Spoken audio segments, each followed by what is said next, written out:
Another interesting feature of Marshall Rosenberg's NVC, nonviolent communication teaching is, his view is we shouldn't constantly be praising people, praising the kiddie, you're good at so-and-so, you've done so well, this, that and the other. He takes this as a violence.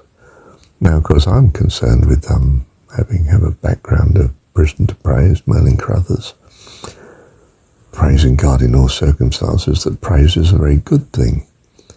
Well, it's very good when you do it to God because he's not puffed up by it or anything like that. But the praise, again, should be in how it's brought us a greater fullness of life, what he's done, God. And if we praise in that way the child, that, for instance, I am glad that you make your bed in the morning so regularly, because it will give you part of a very ordered life that will be such a blessing to you and to other people, because we can't create anything except there be order. If there's no order, there's no integrity, everything collapses. Now, you're not going to tell a child that, but you can encourage them. Let me put it more simply if I can. You can say, I see you've made your bed. You've made the place better for you to enjoy and find your bedroom a blessing to you. For when we take care of things, it makes our life more lovely. Well, something like that.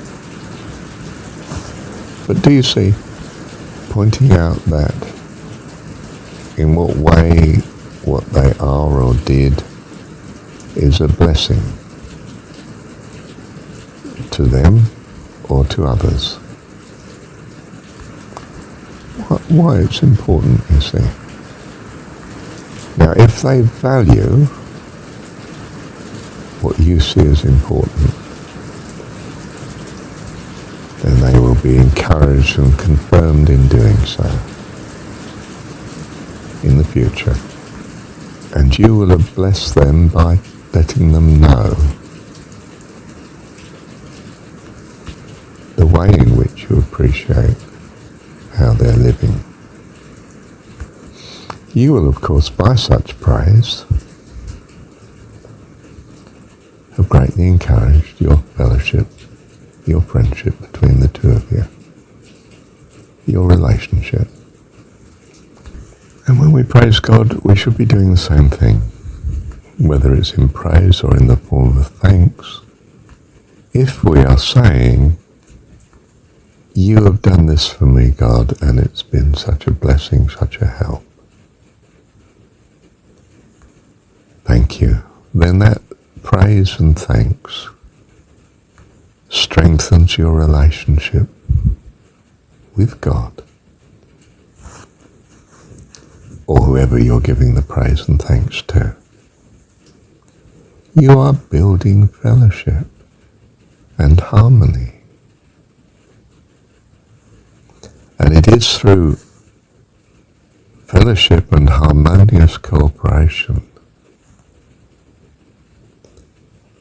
that mankind has achieved so much compared to if he'd simply acted as an isolated, non-communal being.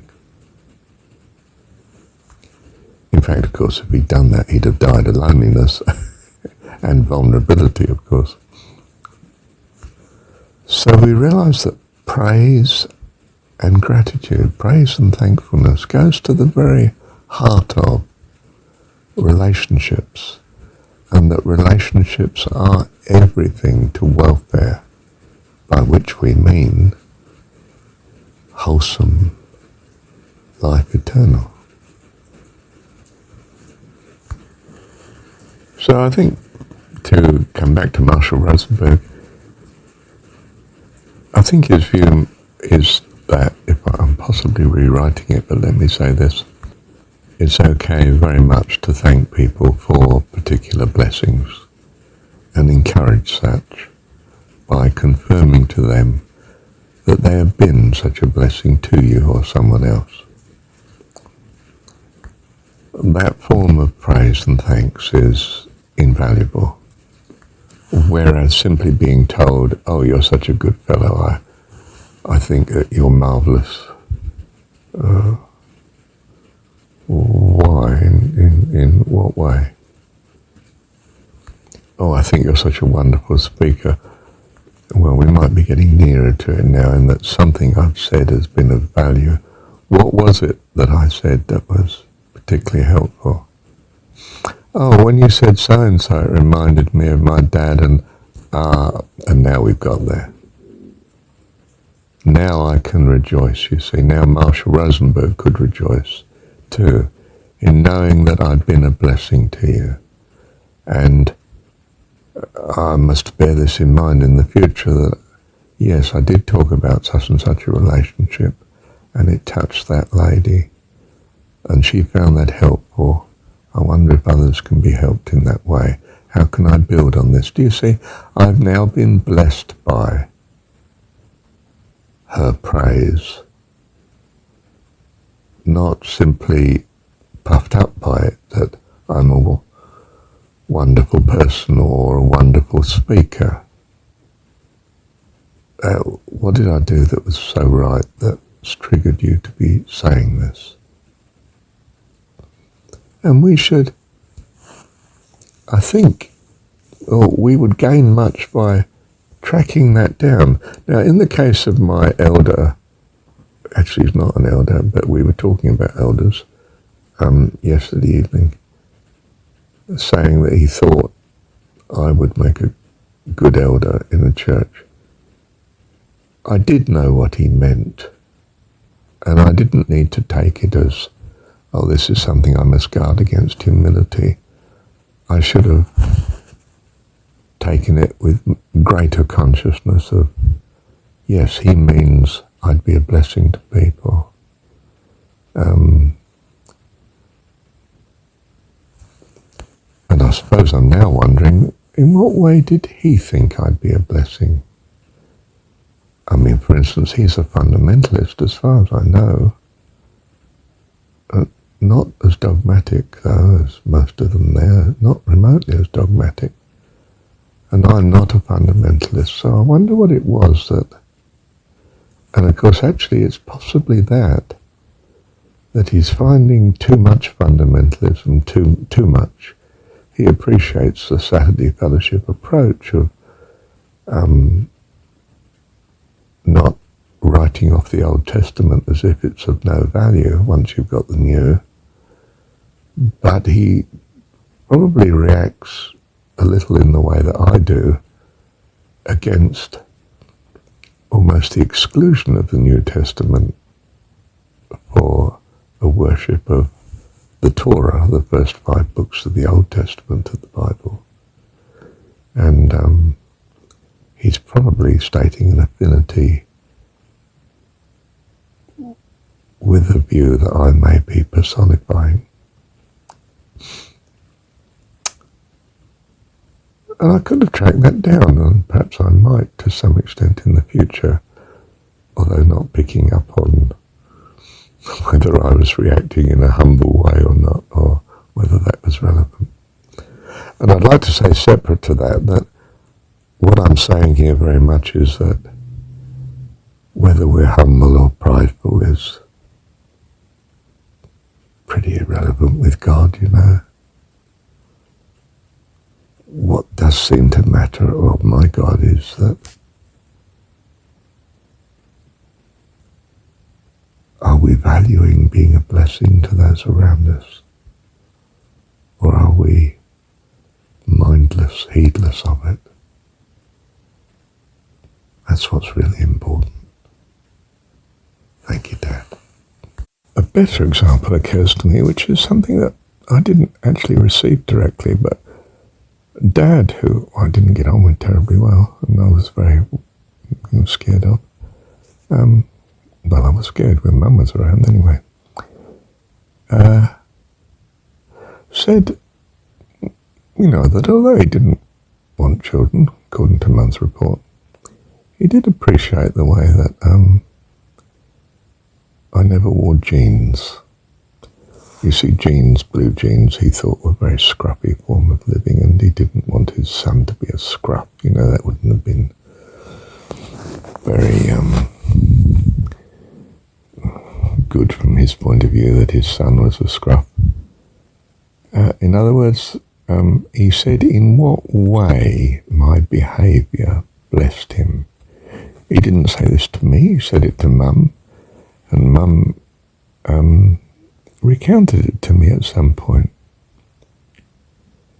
And this, despite the fact that Mum was not just ambivalent towards Dad, but spent much of her life hating him. But do you see, that was praise from Dad of Marshall, me, his son.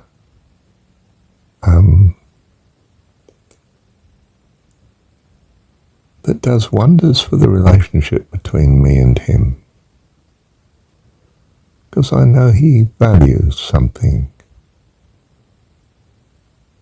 in me that he sees of me.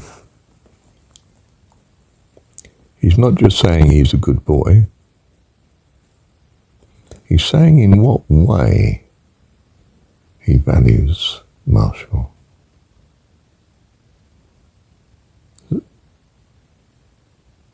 It's far more encouraging, isn't it? And of course,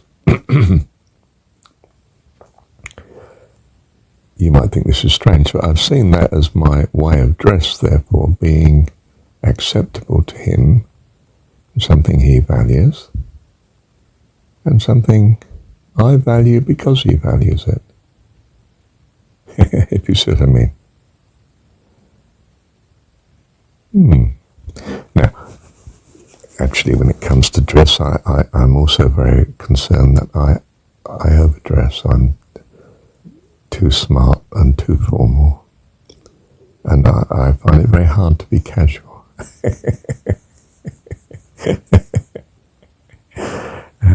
And Kiwis hate, for instance, tie and suit and that sort of thing. And okay, I never had much in the way of suits really, but I did used to wear a tie always. It somehow looked much neater and better, but I know it's not read that way by most modern people now. And so, yes, I'm a bit out of place if I'm not careful. I do have to be careful to try and be more casual in appearance. Slightly scruffy, in fact. I don't know why I'm chatting on that. I think I'll finish here. Thank you, Dad.